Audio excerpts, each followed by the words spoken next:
Olá, servidores públicos, olá, cidadão.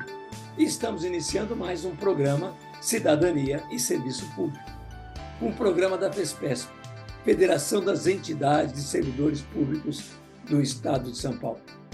Estamos para iniciar mais uma legislatura na Assembleia Legislativa do Estado de São Paulo. Então, nada como trazer para uma conversa o deputado segundo mais votado para a Assembleia Legislativa aqui no Estado de São Paulo, Carlos Gianazzi. Carlos Gianazzi é um defensor do serviço público, um defensor do cidadão, um defensor dos servidores públicos. Então, vamos conversar com ele. Vamos ver o que ele pensa do que passou e do que será a nova legislatura. Vamos lá? Então, venham conosco. Olá, estamos aqui com o deputado Carlos Gianazzi, o segundo mais votado da Assembleia Legislativa do Estado de São Paulo. Claro, pelo trabalho que você fez, né, Gianazzi? Pela defesa que você fez do serviço público, dos servidores públicos, e você está em todo lugar que tem algum problema para resolver. Foi um dos mais bem votados, o segundo mais bem votado da Assembleia. Tudo bem? Tudo bem, Góes, muito obrigado. É um prazer enorme estar novamente aqui no seu programa, conversando com as pessoas que acompanham, né, esse veículo importante de comunicação. Eu queria iniciar um pouquinho fazendo com você uma retrospectiva do que foram esses últimos 4 anos, né? Nós tivemos o Dória, depois tivemos o Rodrigo Garcia, e agora estamos com o Tarcísio, e a preocupação dos servidores é enorme. Dória já tentou acabar com os servidores, Rodrigo Garcia também continuou piorando. O que nós podemos esperar agora, Gianazzi? E da Assembleia Legislativa? Olha, Góes, foi um quadriênio muito difícil, né? Nós, servidores públicos, perdemos muitos direitos aqui no estado de São Paulo, em nível nacional também, embora tenha ocorrido também uma grande resistência. Mas aqui em São Paulo, na gestão Dória / Rodrigo Garcia, nós tivemos imensas perdas. Nós perdemos as faltas abonadas, né? Nós perdemos o reajuste do adicional de insalubridade. Foram várias as perdas. Empregos foram extintos através das privatizações, das extinções de instituições importantes que nós tínhamos no estado de São Paulo. A Emplasa foi extinta, né? Várias empresas públicas importantes, estratégicas para o desenvolvimento do estado de São Paulo e para a pesquisa. Por exemplo, o Instituto Florestal foi extinto, o Instituto Botânico, o Instituto Geológico, a SUSEM foi extinta. Então, nós perdemos muito aqui no estado de São Paulo. Tivemos uma reforma da Previdência nefasta que confiscou as aposentadorias e pensões de mais de 600 mil aposentados e pensionistas, né?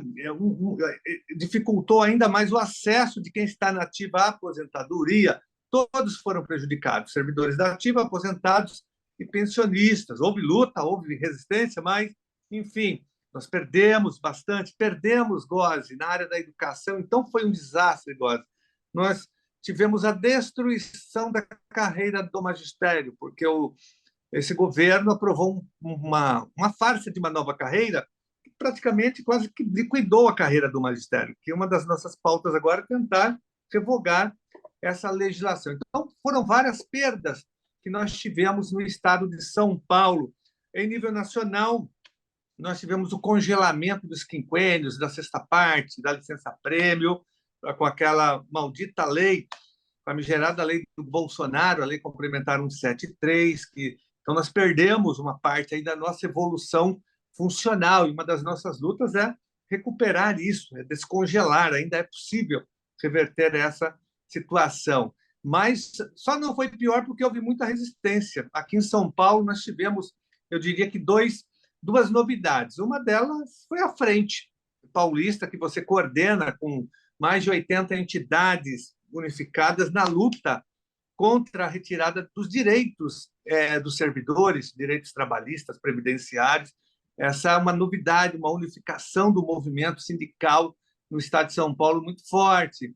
E depois nós tivemos uma vitória importante também, e que foi feita através, logicamente, da frente, que participou o tempo todo, mas também do Twitter, né? Das tuiteiras que puxaram esse movimento em todo o estado de São Paulo e que derrotou o confisco. Agora, inclusive, nos próximos dias, nós já teremos o fim do confisco nos proventos e nas pensões dos aposentados e pensionistas. Começa agora em fevereiro, né, o fim desse desconto. Então, na verdade, é janeiro, mas o pagamento de janeiro, que cai em fevereiro, já virá sem o desconto, graças a essa mobilização. Em nível nacional, você acompanhou bastante, Gozi, inclusive através da Pública também, a luta contra a PEC 32, que tentou acabar com o concurso público, com a estabilidade no emprego, né? Uma proposta nefasta que tramitou, está ainda, né, no Congresso Nacional, mas graças a uma ampla mobilização, ela não foi aprovada e ela tem que ser enterrada.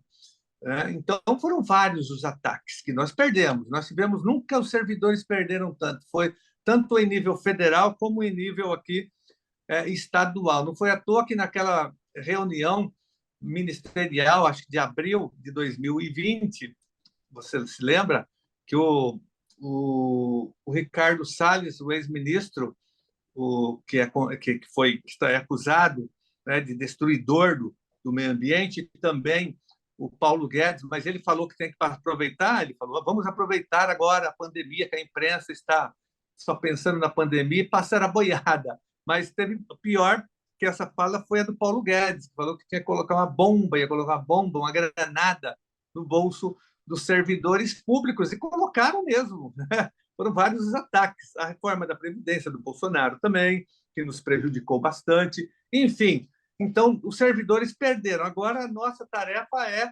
reconstruir, trazer de volta esses direitos que nós perdemos. O que você acha que pode acontecer de reversão em algumas coisas com o novo governador de São Paulo, com o Tarcísio? Por exemplo, devolução daquilo que foi descontado dos aposentados e pensionistas durante 2 anos. Você vê uma possibilidade disso do governador, via Assembleia? O que a Assembleia pensa disso? Olha, nós estamos com esse movimento, Góes, aqui na Lesp.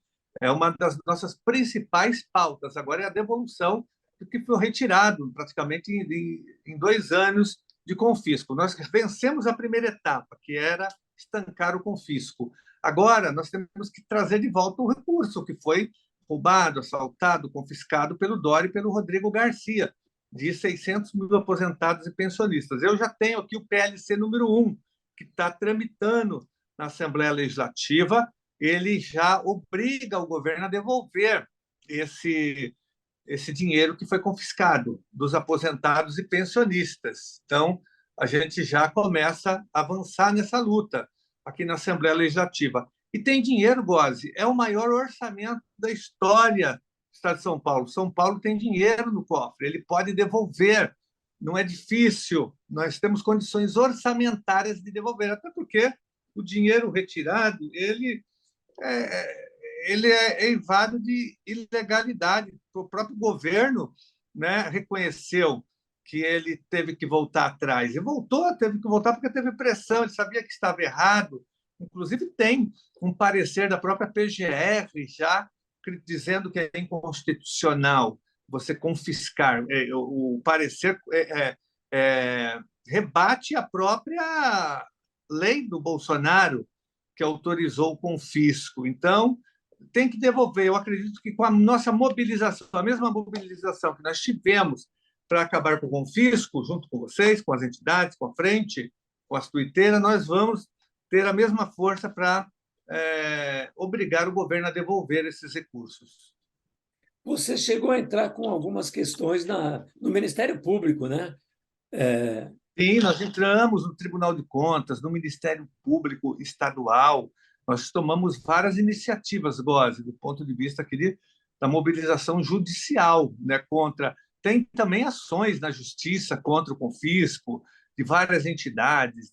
Tem ADINs sendo debatidas no Congresso Nacional, no Supremo Tribunal Federal, que estão em julgamento, inclusive, nesse momento, né, questionando esse confisco. Então, tem muita coisa aí pela frente. Esse ano é um ano que promete, vai ter muita luta. E mudou a conjuntura política, é um outro governo, né, um governo que é contra essas medidas que foram colocadas em curso contra os trabalhadores e as trabalhadoras e contra os servidores. É um novo governo, né? Acho que do governo Temer para cá nós perdemos muito. Nós tivemos reforma trabalhista contra os trabalhadores, reforma da Previdência contra os trabalhadores, a PEC dos gastos, teto de gastos contra o povo brasileiro, a reforma do ensino médio contra a educação brasileira. Nós tivemos só ataques em todos os níveis. Nós perdemos, né?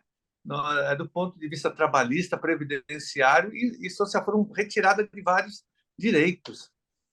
Na verdade, foi uma destruição do Brasil, vindo do Executivo Federal,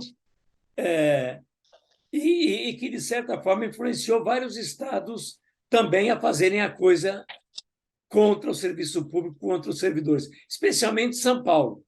Agora, há uma mudança lá no federal, nós estamos participando de reuniões, estamos sempre forçando a mesas de negociação, tanto que teremos agora, amanhã, uma mesa com o ministro do Trabalho, já tivemos da Previdência, etc. e tal.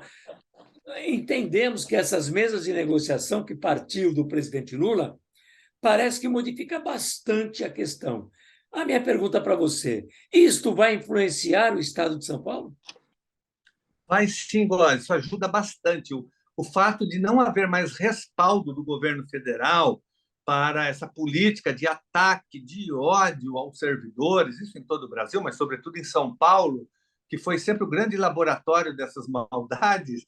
Então, isso nos ajuda, fortalece a nossa luta enquanto trabalhadores, servidores, servidoras, fortalece as entidades, porque o governo que fizer isso, sobretudo São Paulo, insistir nessa política de ataque aos servidores, ele estará isolado, ele não terá mais o respaldo do governo federal, porque é outro governo, não é um governo neoliberal, não é mais um governo do Estado mínimo, não é um governo mais preocupado com a questão do sistema só do pagamento de juros da dívida pública. É um governo que tem agora uma responsabilidade fiscal, mas social também, coisa que o outro não tinha.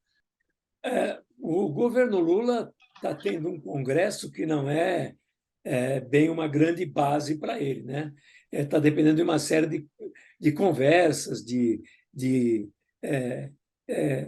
negociações com a parte que veio do Bolsonaro, que era o que é ainda o centrão, né?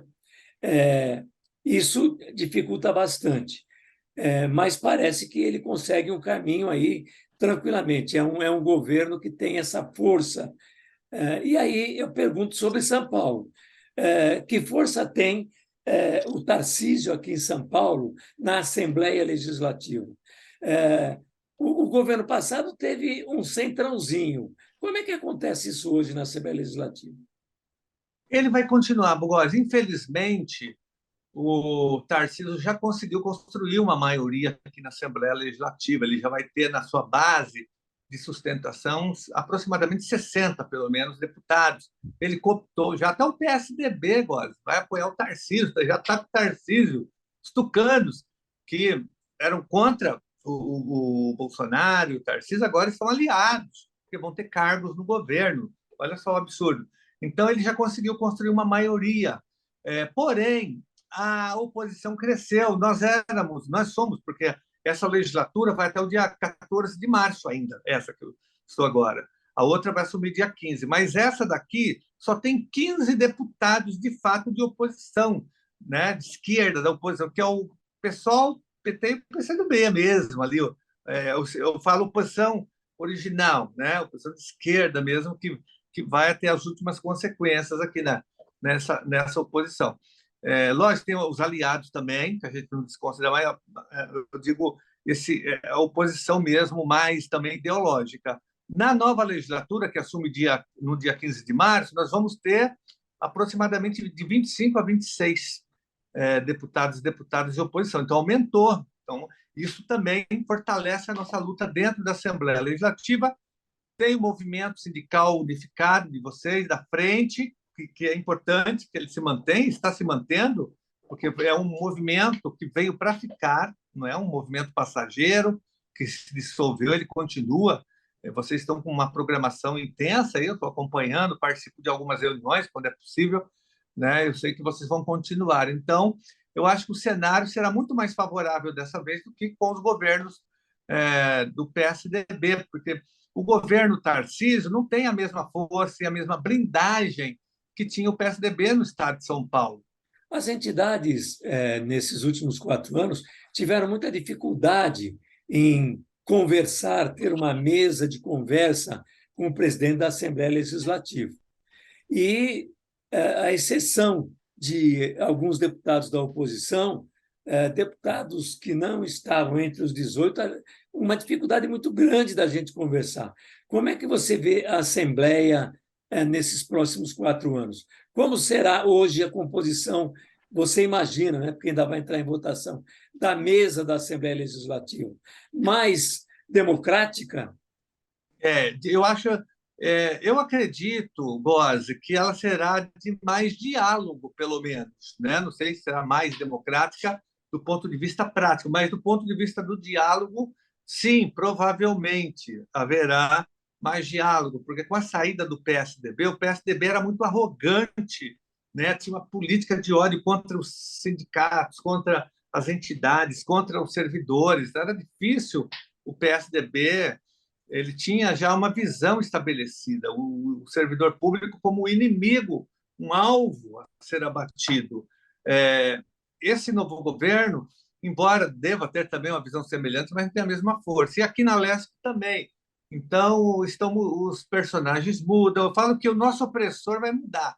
A gente teve um opressor aí que durou, ficou chicoteando a gente durante 30 anos, agora mudou de opressor, veio outro opressor. Então, é isso que vai acontecer. E nessa mudança de guarda, de opressor, a gente acumula forças para avançar nas nossas lutas. Mas eu acredito que nós vamos avançar na Leste também em relação a esse tema. Você acha que secretários do governo e o próprio governador também têm facilidade da gente conseguir uma conversa, conseguir uma aproximação, falar em mesa de negociação, puxando isso do que está acontecendo no federal? Eu acho que sim. Não, aí eu já não tenho tanta certeza, viu? Se esse governo vai querer dialogar como o governo federal, não. Eu acho que vai ser um pouco melhor do que os tucanos. Acho que vai, porque eles são mais fracos. Eles vão ter que ceder, vão ter que ouvir, vão ter que conversar, mas não no mesmo nível que o governo federal, porque o governo federal é outra história, né, Góes? Você vê, tem o ministro do Trabalho, é o Lupe, é do PDT, é um sindicalista praticamente, ligado ao sindicato. Então, então vai ter mais negociação. Aqui eu acho que melhora um pouco a situação, mas não vai ser tão assim, não, porque é um governo ainda que ele já está anunciando o que ele vai fazer. Quer privatizar a Sabesp, ele já disse que quer, o Tarcísio está estudando uma nova reforma administrativa, uma nova reforma do plano de carreira do magistério. É um governo que sinaliza com mais privatizações, com mais pedágios, né? É um governo que tem um viés privatista muito grande, perigoso nesse sentido. Então, a nossa vida não será fácil, mas não será igual que foi com o PSDB, que era pior. Você falou da mídia, vou fazer uma questão aqui da mídia, mas a mídia de fake news aqui no estado de São Paulo, né? A gente teve um interior bem complicado na votação, né? Bem fora de uma democratização maior no estado de São Paulo, bem retro, né? E isto tudo leva a crer, pelo que a gente observou, é uma mídia muito ruim que teve no estado de São Paulo. E o interior, em especial, né? O interior ficou muito aquém na possibilidade de mudanças melhores aqui em São Paulo. Nós, servidores, você já tocou até no assunto, estamos nos organizando para é, uma, um grande, uma grande reunião para debater isto, que vai acontecer no dia 23 e 24 de fevereiro. Uma das coisas importantes, e queria também saber da sua opinião, você falar um pouco sobre isso, é que nós temos uma dificuldade muito grande de servidores públicos aqui do Estado de São Paulo estarem sindicalizados ou dentro de associações. Eles fazem muitas críticas, mas eles não se prestam a vir para um trabalho no sindicato, um trabalho associativo. O que você acha disso? As elites dominantes econômicas do Brasil, elas sempre colocaram em curso e difundiram uma ideia, uma ideologia, um pensamento, uma mentalidade contra os sindicatos, contra as associações, o tempo todo, criminalizando qualquer tipo de movimento sindical. Não só o movimento sindical, o movimento social, o movimento estudantil sindical, o movimento popular, sempre foram movimentos estigmatizados, mas, sobretudo, o movimento sindical sempre foi criminalizado, satanizado pelas elites econômicas para que os trabalhadores não participassem, porque quanto mais participação, quanto mais pessoas sindicalizadas, né, mais conquistas.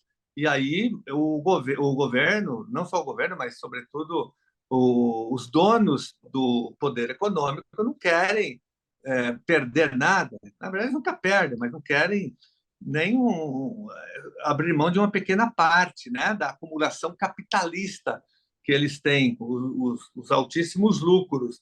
Então, eles tentam minar a organização dos trabalhadores e tentam satanizar os sindicatos e associações. Então, nós temos que romper com essa mentalidade e mostrando aos trabalhadores, aos servidores, que é importante ele participar de um sindicato. O sindicato é um instrumento de luta da classe trabalhadora, uma ferramenta importante, né? Se o sindicato é pelego, é vendido, se ele não luta pelos trabalhadores, ele tem que ser, a sua diretoria tem que ser mudada, tem que ter eleição, os trabalhadores devem disputar a eleição e trocar a diretoria, trocar o presidente, ganhar o sindicato, né? Importante isso. E a participação é importante, mas como tem esse movimento dos governos e das elites econômicas, da mídia, sobretudo, criminalizando, então a gente vai perdendo as pessoas. Mas a gente tem que fazer um trabalho de contra-informação, de conscientização, na verdade, para que os trabalhadores entendam a importância do sindicato, porque o sindicato ele faz a luta coletiva em defesa de toda a categoria. O sindicato é o principal instrumento de luta de uma categoria profissional. É importante que o trabalhador seja sindicalizado e que ele participe também das assembleias, das reuniões, que ele ajude a organizar, porque o sindicato não é só a diretoria, é o conjunto dos trabalhadores atuando, lutando. Então, é importante. Agora, é o que você falou, não existe estímulo, porque tem uma propaganda contrária, né, muito forte, criminalizando o movimento sindical. Bem, para terminar, eu queria que você falasse um pouco das suas ideias aí na próxima legislatura. Olha, Góes, nós estamos aqui com várias missões e tarefas, e foi um dos motivos que me levou a ficar em São Paulo, porque eu poderia, né, muitos setores aqui do Estado, do nosso mandato, queriam que eu saísse deputado federal, que eu fosse para Brasília fazer debate dos temas nacionais, mas eu falei, não, vou ficar porque nós temos que reconstruir. Aqui nós perdemos muito, como eu te disse no início, nós perdemos faltas abonadas, perdemos o reajuste do adicional de insalubridade, nós perdemos o plano de carreira do magistério, nós perdemos muita coisa, Góes, perdemos os institutos de pesquisa, florestal, a SUSEM, geológico, botânica, nós perdemos empregos. Então, a nossa tarefa é reconstruir. Eu vou me empenhar com todas as minhas forças para reconstruir, para revogar, fazer o revogaço aqui em São Paulo. A falta abonada é uma das primeiras, um absurdo a gente perder as faltas abonadas, que está no Estatuto do Funcionalismo Público desde 1968, isso é inadmissível. Nós temos que devolver o dinheiro roubado, confiscado das aposentadorias e pensões. Então, nós temos que ficar aqui para fazer essa luta, o adicional de insalubridade, a recriação dos institutos de pesquisa, a volta da SUSEM, Gozi, tem uma tarefa enorme, fazendo a luta em defesa dos direitos e da dignidade dos servidores estaduais. E lutando para que o orçamento público, que dessa vez, Gozi, é o maior de toda a história do Estado de São Paulo, 360 bilhões de reais. Nós queremos disputar esse recurso para que ele seja canalizado para as áreas sociais e que não seja mais canalizado para as grandes empresas devedoras do fisco estadual. Ela tem que ir para saúde, para educação, para a justiça, Tribunal de Justiça, né? Para os servidores, logicamente, do Tribunal de Justiça.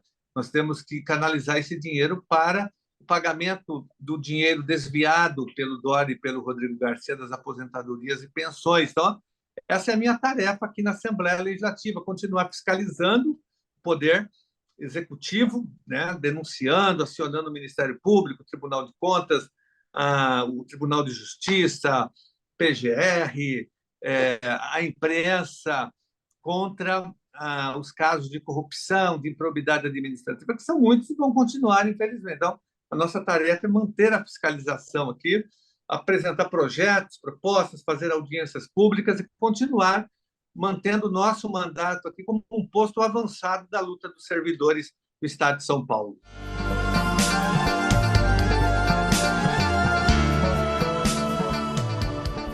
Chegamos ao fim de mais um programa Cidadania e Serviço Público. Programa da FESPESP, Federação das Entidades e Servidores Públicos do Estado de São Paulo, e que traz para você cidadania e serviço público. Até o nosso próximo programa. Estamos te aguardando.